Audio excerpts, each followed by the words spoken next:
I'd like to thank the City of Rancho Mirage and the Rancho Mirage Library for their continued support. Welcome to the World Report, Global Outlook. Venezuela's neighbors are strengthening their borders and protecting themselves as thousands of people are pouring in to try and save themselves from economic ruin. Trump's economic war with Turkey heats up, a NATO ally. Who would have ever thought that you'd see that? Do you think Turkey, first of all, should be a NATO ally to begin with? No, they were at one time. When NATO was developed, Turkey has always wanted to be part of the European community.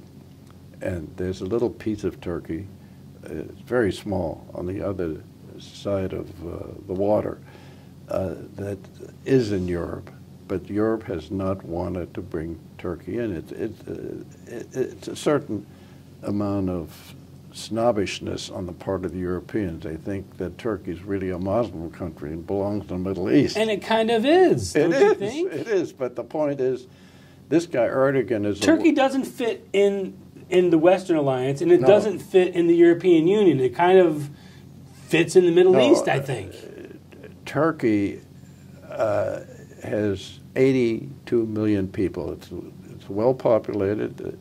They're probably one of the most educated and developed people in the Middle East. They're not the typical Mid-Eastern country. But the point is, this guy Erdogan, do you know that he was in jail in Turkey in the 1980s and early 90s because of his Islamism?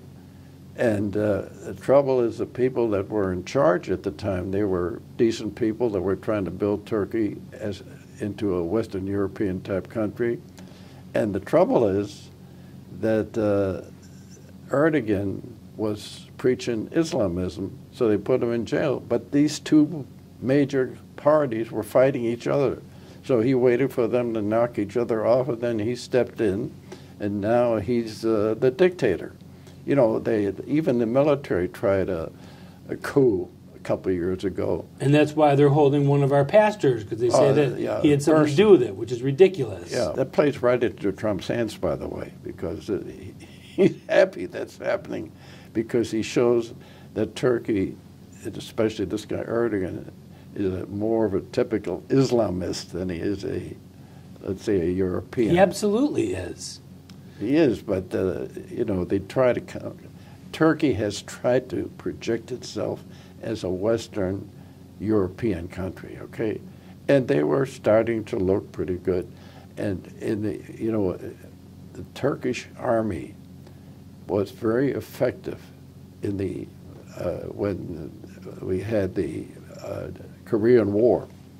The Turks committed themselves very, very favorably.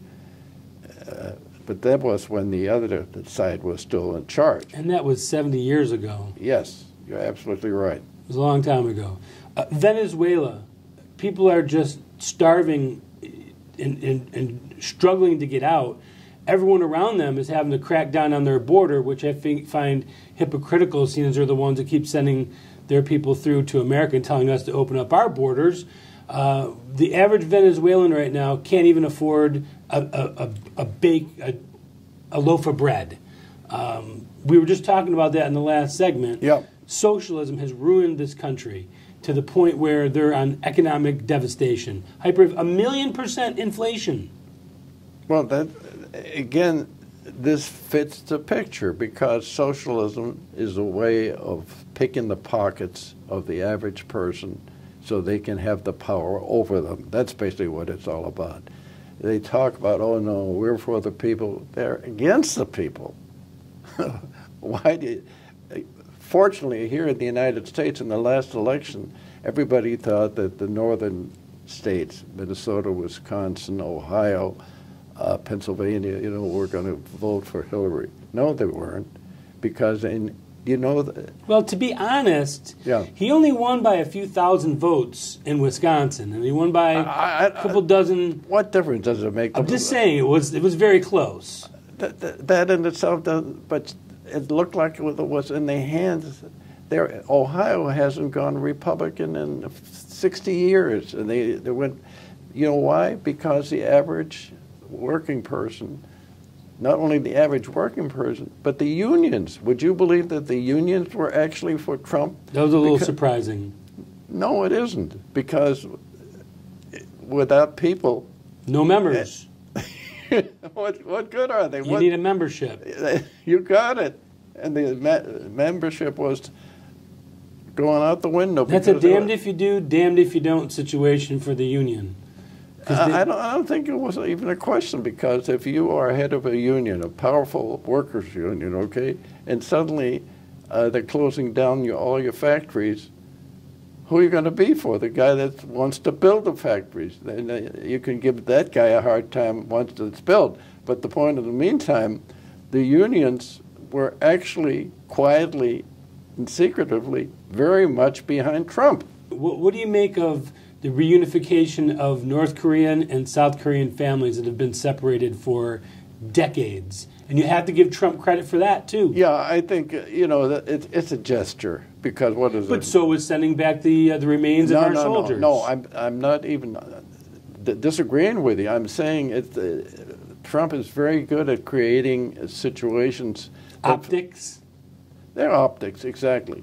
But the point is the very fact that he would sit down with Kim Jong-un and even Rocket Man. and shake his hands and pat him on the back. Look, the chances of North and South Korea unifying, forget it. Although the two presidents are friendly. That's good. I mean, before Trump came into the picture to create that kind of a scenario, they were ready to fight each other.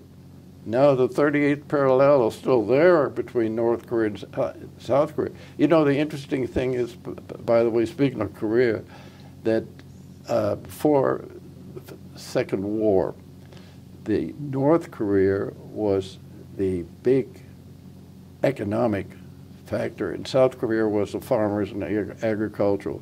Now that's turned upside down.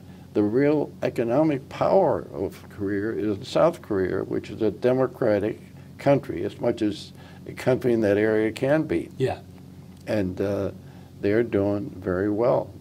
I think the one thing to watch in Asia, there's two powers that are getting bigger and stronger all the time, India and China. I think India is much more sophisticated than China. China already has a dictator. And I think we need to worry more about China than we need to worry about Russia. That would be my opinion. There's no question about it. Russia can put on a big act. Putin is tough and so on and so on. Bare-chested riding the horse through the, the fields. But they don't have an economy. Right. I'd like to thank the City of Rancho Mirage and the Rancho Mirage Library for their continued support.